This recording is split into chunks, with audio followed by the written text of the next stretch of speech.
Lucifer, son of the morning, I'm gonna chase you out of earth.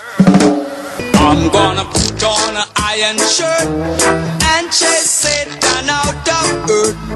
I'm gonna send him to outer space to find another race.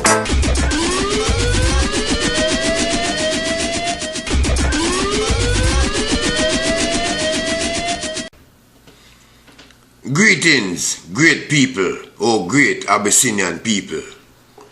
Today, we have a look at the solitary solution for our total liberation in relationship to other solutions put forward by some of our think tankers. Ever since emancipation, the captured people of Africa have been living under the rule and direction of Caucasians. And all throughout this time, we have been seeking and implementing various ways to be truly free, but full freedom have always eluded us. Our black think tankers, they talk about our economic crisis, potential financial products, business, engineering, and manufacturing economy, structural conditions and adjustments. They talk about an awakening, about getting back to basics, to develop a revolutionary momentum and using social media.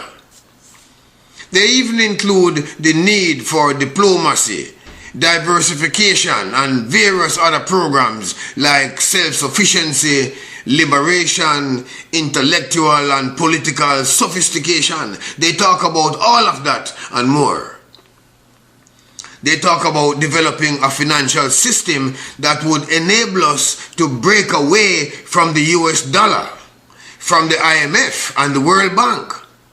They talk about an African currency backed up by gold and diamonds, backed up by water and other natural resources, concluding that this would reduce or eliminate the dependency, control, and financial benefits Europe now reap from the continent. Our professionals write books, produce DVDs, CDs, and make documentaries.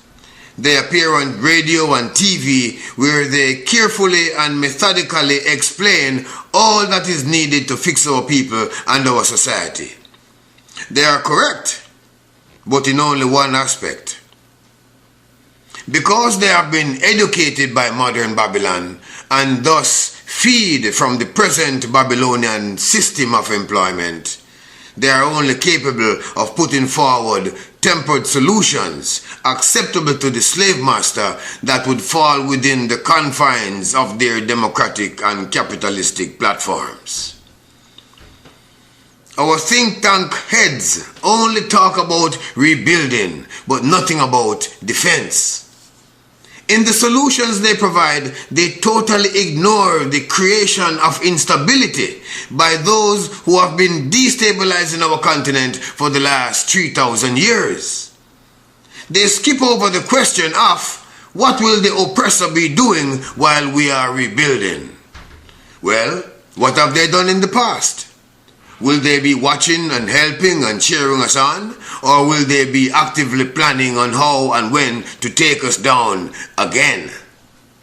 What has been totally disregarded in this whole solution-oriented process is the fact that Europe has made it clear that they will not tolerate unity in Africa. And the solutions presented by some of our Western educated think tankers who are thinking within the box is dependent on one thing and one thing only. For their African development program to succeed as they describe it, it would require the slave master's children to leave us alone to prosper. They must remember we are not a new people. Some say we are the first people. Our society was destroyed by terrorists from Europe, so the rebuilding process would require the slave master's children to not destabilize us as he has been doing for the last 3,000 years. This would require him to undergo a change of heart. Has that ever been known to happen? If so, when? The European has never conceded anything without losing in a struggle. So if our talking heads have any kind of evidence that the Caucasian has changed his ways and his objectives, they should tell us and not keep it a secret among themselves.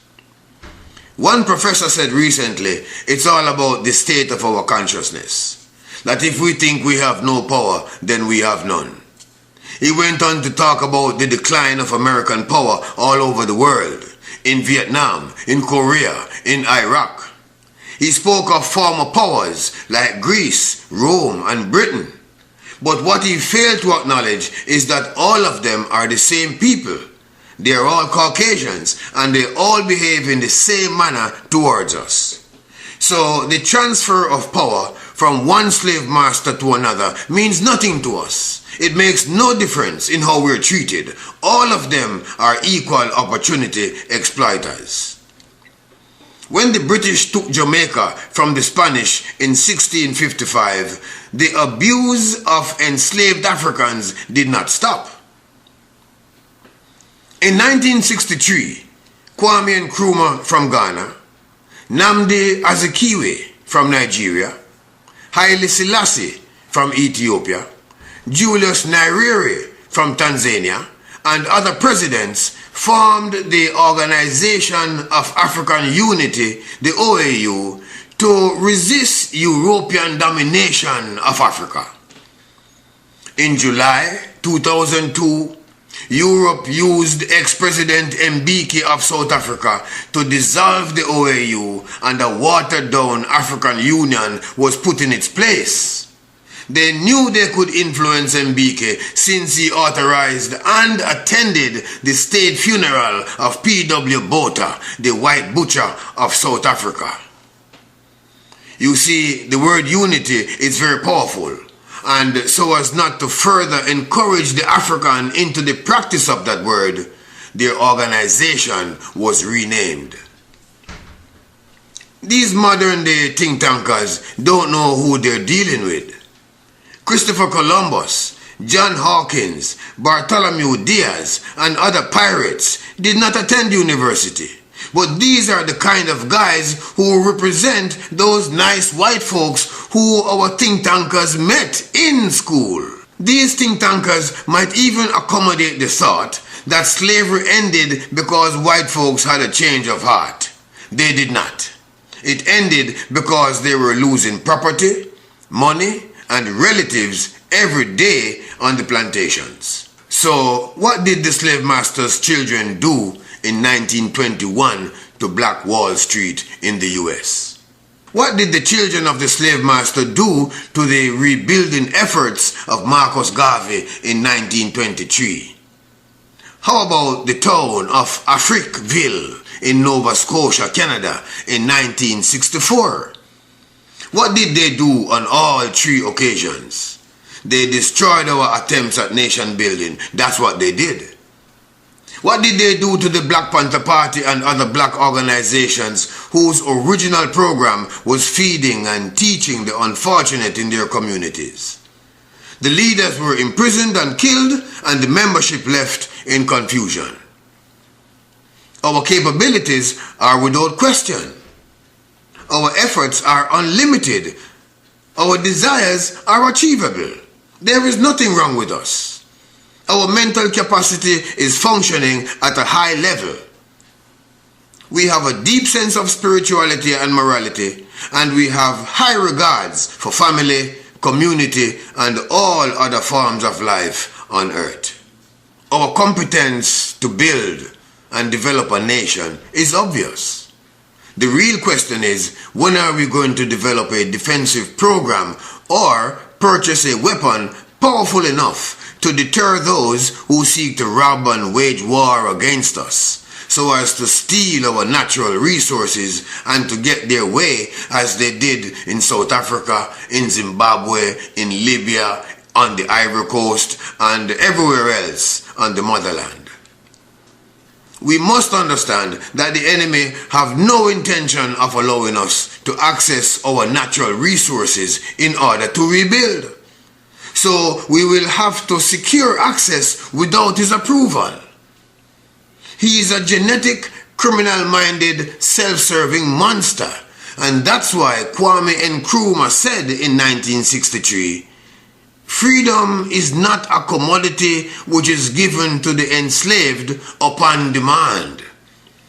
It is the precious reward, the shining trophy of struggle, sacrifice, blood and guts."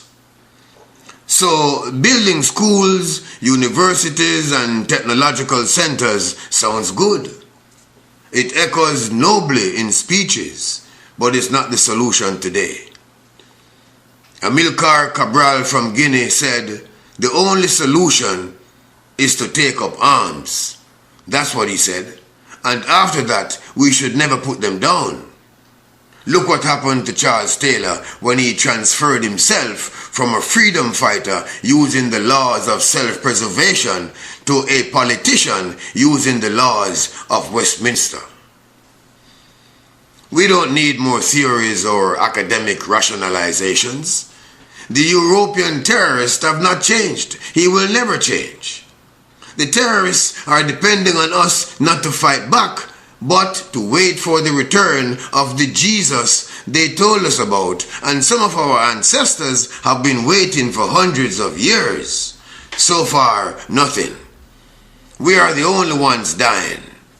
Our cities and villages are the only ones destroyed, leaving our people in turmoil, running here and there from weapons made in Europe.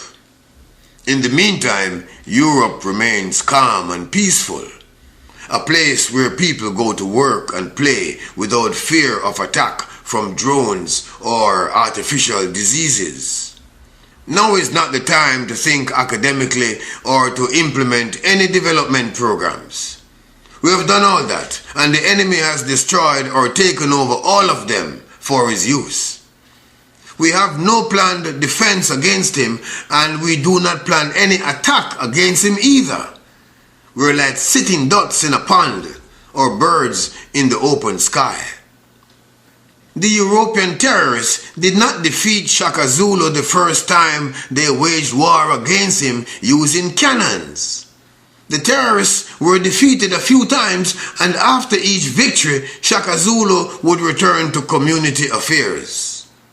Shaka Zulu dealt with the attacks as they came and obviously did not spend any time developing weapons. He was developing and implementing engineering systems of benefit to the community. So the terrorists came back with the blunderbuss. Then they came with the ram and fire. Then the 6-shooter. Then the long rifle. Then finally they came back with the Gatling machine gun. This gun fired 1,000 bullets a minute. Shaka still had the same spear and shield. It was over. It's time we take action because, as Brother Cabral said, we are at war, and in the meantime we're taking action to keep the slave masters' children busy. Since China is interested in Africa, President Mugabe must develop a nuclear program with China's assistance as a condition for investment in Africa.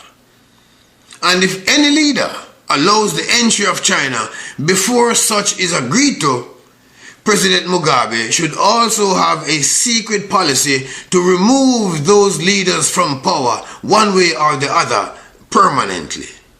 We need nuclear power today. If countries like North Korea, Pakistan and Israel can have the nuclear bomb, why can't big Africa? The only thing that will deter those wanting to do as they please in Abyssinia is knowing that we have the capability to send them back into the Stone Age if they pass their place. Ashe. I know nothing see me walk in a room and start a fire. And I know nothing see me walk in a room and start a fire. God, them I wonder how a little African I go bundle me whole in a Vatican. But I know nothing see me walk in a room, start a fire.